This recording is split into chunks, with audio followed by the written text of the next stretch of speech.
Hooey. Wish you could smell what I'm smelling. The sweet smell of diesel first thing in the morning. I love the smell of diesel in the morning. That's right. First BS moment of the van. We got a leak in the diesel.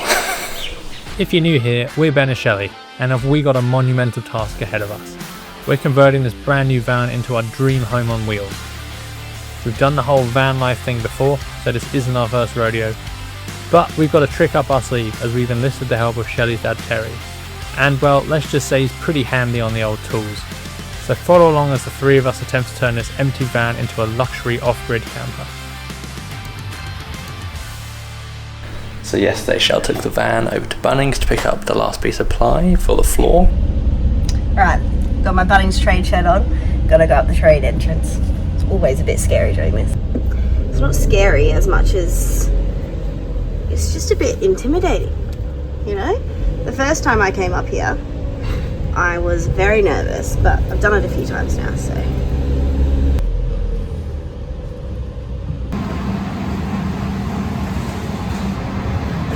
This is what we're here for, marine ply for the floor. I don't think we tightened that up fully when we put that back in after doing the diesel heater, so first job of the day is to get that cleaned up and sort it out, so we're not just losing literal money. It's leaking out of that bloody tube. Yeah, how I said I wanted something to... I didn't think it would leak. With the toothpick? Hey? With the toothpick? Yeah, it's leaking out through that. I just have to find something. You know how I... You were after something that would just fit. So I think it'll be quite an easy fix. We just got to bung up a little hole from the diesel heater. But hey, that's annoying because this is a lot of fuel. Oh, look at it pouring out. Livid.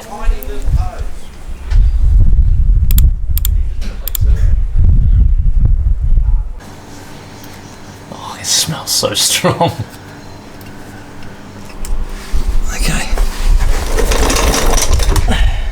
Oh, but that pipe would then feed into the diesel heater normally. Yes. I see. My toothpick didn't work. The toothpick didn't work. So, It hasn't dripped since you've done that. no, it'll be fine now, I reckon. There we go. Task number 1 done. It's all good. We're still full, so we didn't lose any really. So once the diesel was cleaned up, it was time to put that plywood to use. The van originally came with a big rubber floor, which we took out and could use as an almost perfect template to trace onto our floor pieces, which was very handy. So we're just about to start doing the subfloor. Got to get the ply out first.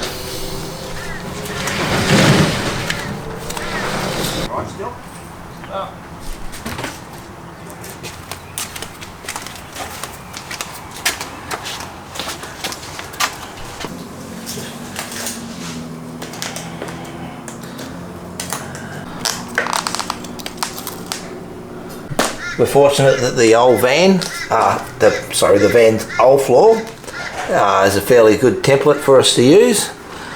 I've just gone through and measured the inside of the van, and we needed a little bit wider than what this board is, because to allow for the rubber to go up the edges and that they had. We want this to be fairly flush. Also a little bit overhang there, so I've checked all that first. Set this up. So it should be right just to scribe this in, and hopefully get it in the first go.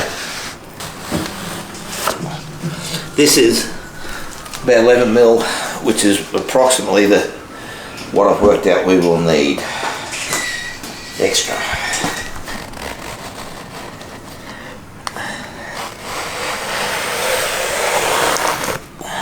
Put a little mark on here, so that our next board will start from there.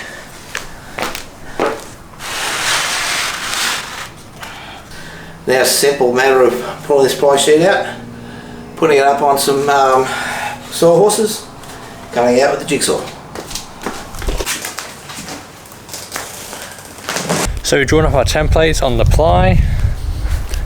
Now it's time to cut. Probably do this freehand, but I will just show you how to do it. Find yourself a nice piece of straight timber, a little bit of 3mm ply, glue it and nail it or screw it to it, and then when you run your saw down the side of it, it will cut it to that size. So then when you want to cut that, you just have to line that up on the line where you want it to cut, and it should cut a nice straight line for you. Another thing, when you cut and ply, a nice fine toothed blade is so much better.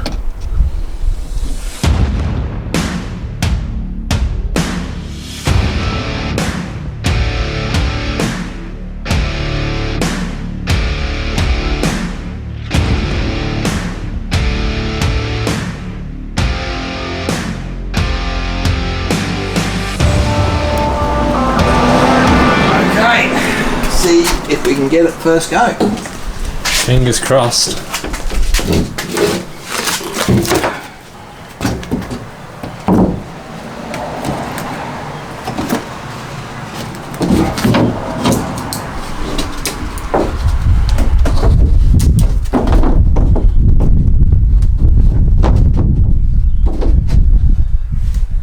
No.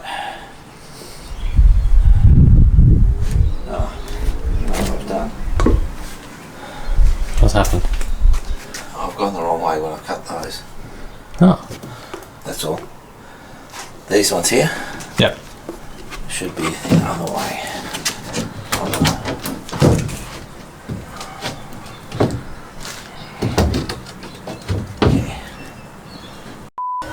It's so hot today.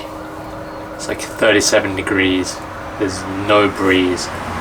It's so muggy.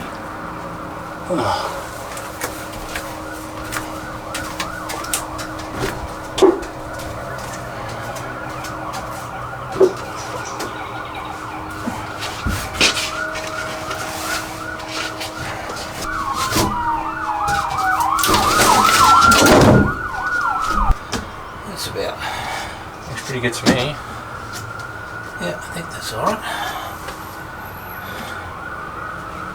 Oh, well, I'm done. Scratchy on the template, but anyway, we'll see how we go.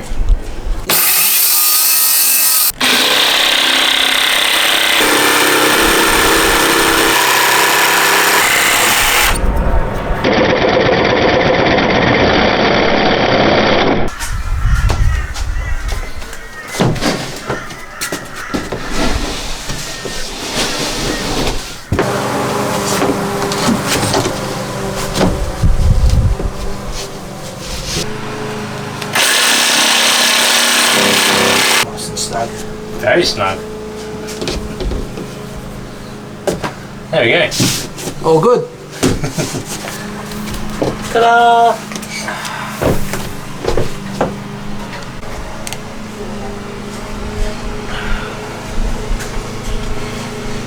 How much bigger does it look? With these in, it's made such a difference. And this is only the first layer. We've still got to do the walls going up either side with the final van liner. We've got the proper floor to put in. It's coming together. Although, sad times. Let me show you. All my hard work.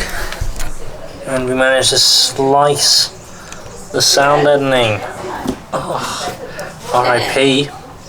After that scorchingly hot, humid day, it can only mean one thing. A good old-fashioned Queensland summer storm that evening. And boy, was it a good one. He uses it in excuse. Oh, 110. I thought he liked the vibe.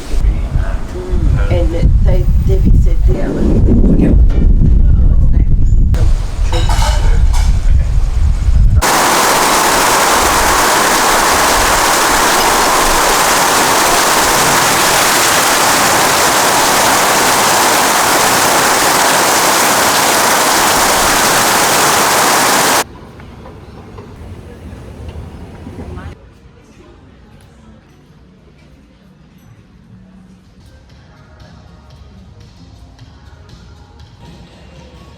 Finally, what we came for. Flooring options. It's all waterproof stuff. I kid. Done. The next day. Alright, so we finally have all the plumbing and everything ready to go underneath here. So I'll show you what we're doing to finish it off. This is our exhaust just here, so it's quite close to this water tank and it gets hot underneath here already. So Dad has fashioned a heat shield and we're going to stick it in up here and hopefully keep some of the heat off this tank. Has taken us 500 hours. We've had pop rivet issues. Alright, so that's just a bit of 1.6 I think plate I've bent just on the bench with a hammer and clamped it down. Bit of chrome bright paint to help the reflection and a bit of the car built on the inside. I've got some bolt holes that I had some issues with the rivet nuts or nutserts holding in. Issues is underselling it. Yeah, I borrowed that off a mate and it works so much better than the ones I've been using for this job anyway. Let's get it in and get it done. Yep.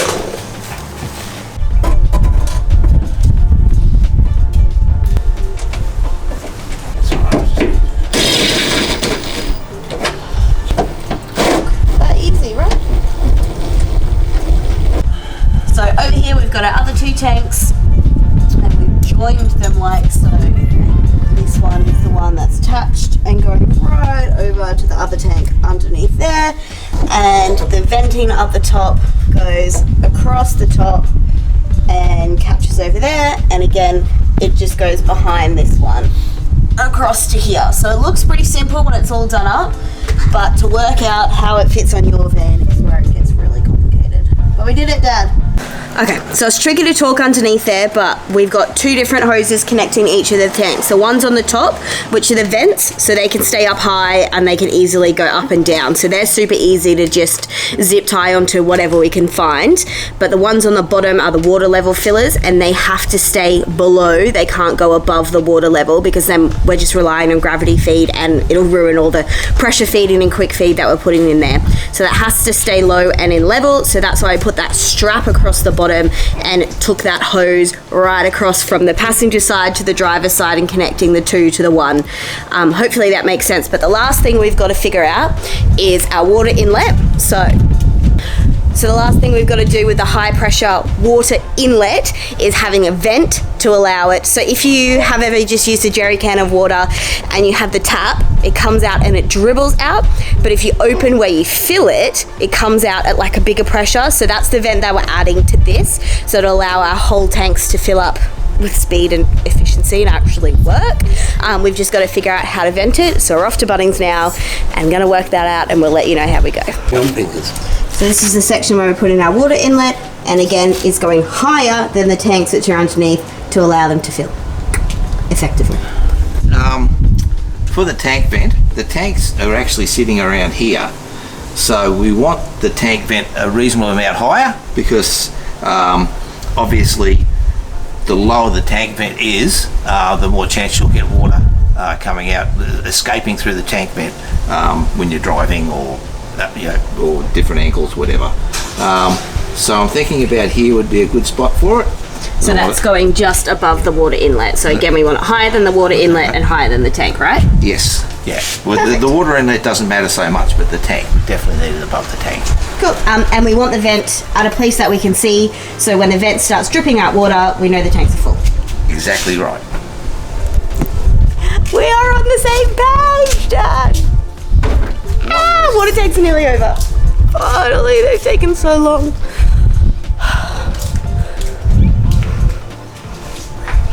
We honestly thought the water tanks would take us a day, maybe two, to do the inlet. But it's been 2 weeks. Making the straps has been a nightmare. The rivets, we've just had a few issues making it work. It's way more complicated than you seem, so allow yourself at least a week to do this. All the straps we've made from scratch, even if we'd got them pre-made, none of them would have fit in underneath our van. Nothing matches. We've got to twist and turn, and hopefully we can portray that a little bit, and hopefully you understand a little bit more about water tanks, water venting, why it's important, and high flow water tank, and why we think that's important, and then of course venting, and I'm venting on. Let's go to Bunnings. So this right here is our breather. It's our vent for the air for the tank, so we don't get any air bubbles. That's hooked up in there behind. This is where our power inlet's going, our water inlet, and then that's pipe is running down the inside, you can see it there, and down into the tanks underneath.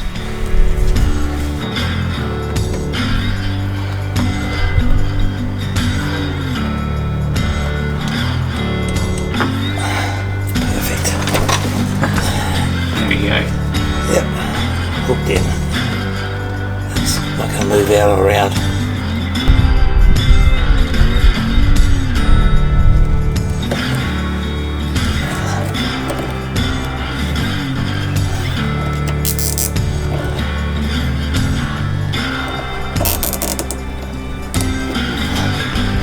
That's better. So there we are. This is all done. I know we've shown it like a million times over the last couple of videos, but I'm pretty bloody stoked with that. And under here, it's all hooked up. It's pretty dark, you can't really see. But trust me when I say, the tanks are all wired up to this important filling. But yeah, probably leave it there for now. See you in the next one. Peace.